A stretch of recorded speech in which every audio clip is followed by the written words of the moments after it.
نہ چاہنے میں بہت سی مرادیں آ جاتی ہیں۔ ہم کہتے ہیں کہ تجھی سے مدد چاہتے ہیں اور وعدہ کرتے ہیں، ہر نماز میں وعدہ کرتے ہیں، اور وعدہ کرنے کے بعد پھر ہم بیمار ہوتے ہیں تو ڈاکٹر کے پاس جاتے ہیں، اور یہ آیت کریمہ کے تحت اگر ہم دیکھیں تو اگر یہ سوچ کر جائیں کہ ہم ڈاکٹر کے پاس کیوں جاتے ہیں جب خدا ہی سے مدد مانگتے ہیں، اور جو اللہ کے بندوں سے محبت رکھتا ہے، جب اس کو دلی سکون نہیں ملتا ہے، دل بیزار ہوتا ہے، پریشان ہوتا ہے، یا کوئی پریشانی مبتلا ہو جاتی ہے، تو وہ اللہ کے مقبول بندوں کے بارگاہ میں جاتا ہے، ان سے مدد مانگتا ہے۔ تو اسی پر تھوڑی سی گفتگو کر لیں گے اور ایک واقعہ بتا دیں گے۔ اب ہم اگر بیمار ہو گئے، اب بیمار ہونے کے بعد ہم اگر کسی ڈاکٹر کے پاس گئے، آج کے زمانے میں جیسے لوگ کہتے ہیں کہ اللہ کے برگزیدہ بندوں سے مدد مانگنا، معاذ اللہ بہت سے لوگوں نے شرک کہا، بدعت کہا، خرافات کہا، اسی پر بات کر رہے ہیں۔ تو ہم جب ڈاکٹر کے پاس جاتے ہیں، بیمار ہوتے ہیں، تو اگر دیکھا جائے ان لوگوں کی نظروں سے تو وہ بھی غیر اللہ ہے، بلا شک وہ بھی غیر اللہ ہے، ایک انسان سے مدد لے رہے ہیں۔ تو پتہ چلا کہ جب ہم بیمار ہوتے ہیں تو جان بچانا ہمارے لیے لازم ہوتا ہے، اور اسی طریقے سے جب ہمارے دل کی بیماریاں ہوتی ہیں، جب پریشانیاں ہمارے گھیر لیتی ہیں، تو ہم اللہ کے مقبول بندوں کے بارگاہ میں جاتے ہیں اور ان کی بارگاہ میں کھڑے ہو کر ان کے وسیلے سے رب کے بارگاہ میں دعا کرتے ہیں کہ مولا مجھے ان پریشانیوں نے گھیر لیا، مولا میرے دعاؤں کو قبول فرما۔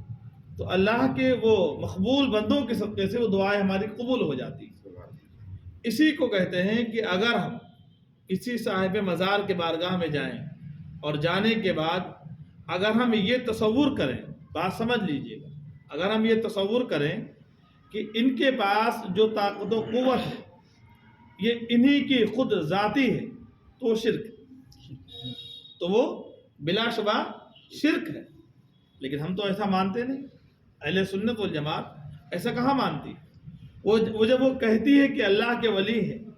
اللہ کے مقبول بندے ہیں، اور جب مقبول بندے کہہ کر ان کے بارگاہ میں جاتی ہے، یا اللہ کا ولی تصور کر کے ان کے بارگاہ میں جاتی ہے، تو یہاں پر جانا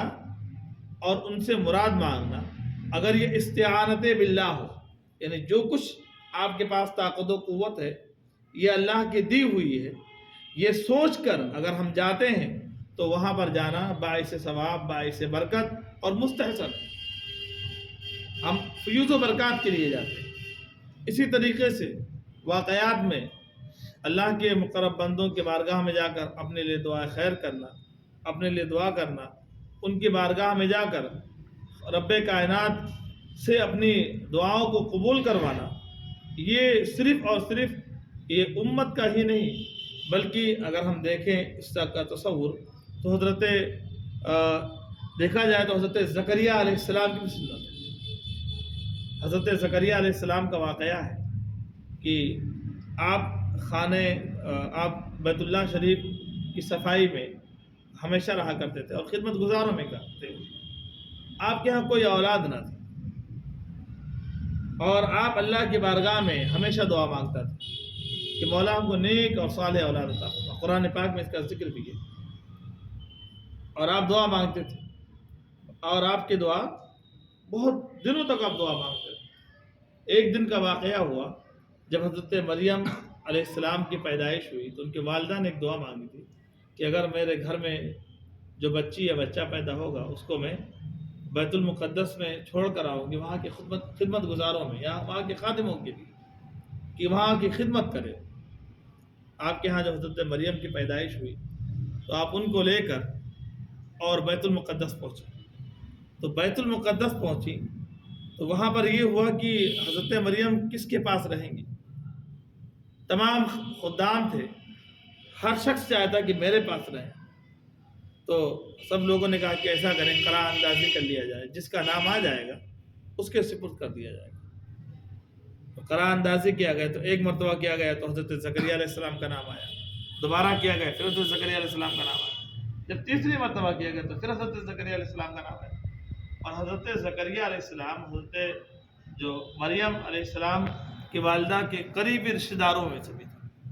اب سوچا کہ ان کے حوالے کر دیا، آپ کے حوالے کر دیے، اب آپ وہاں سے چلے گئے۔ اب حضرت زکریا علیہ السلام کی تحویل میں آپ رہنے لگے،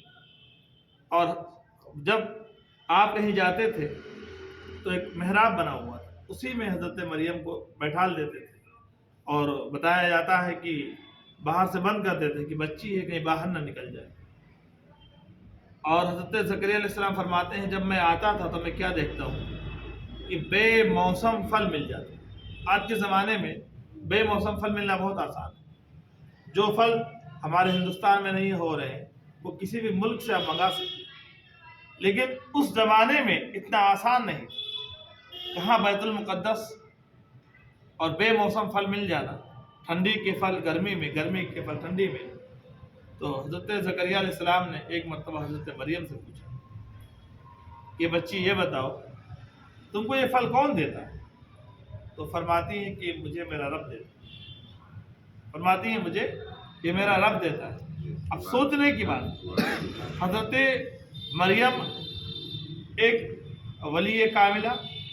اور ایک رسول کی والدہ بھی، تو بعد کی بات، اور حضرت زکریا علیہ السلام ایک نبی۔ اب حضرت زکریا علیہ السلام نے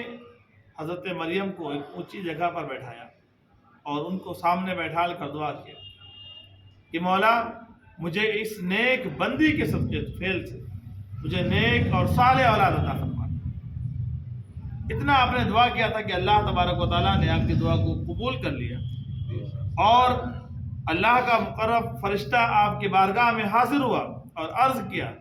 کہ رب کائنات نے آپ کی دعاؤں کو قبول فرما لیا ہے، اور آپ کے گھر میں آنے والا فرزند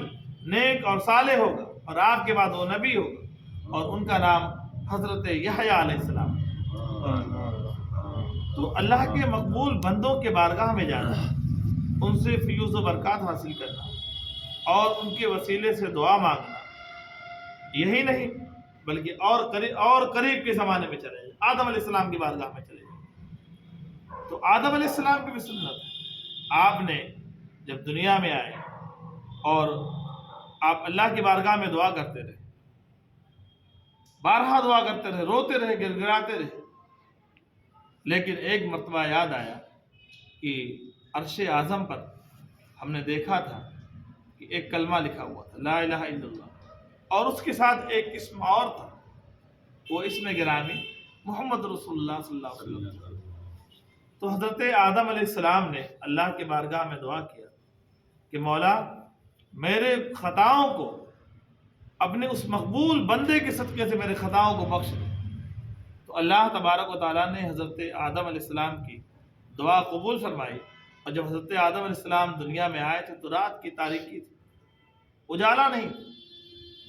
تو جب آپ کی دعا قبول ہوئی تو صبح کی سفیدی نمودار ہوئی،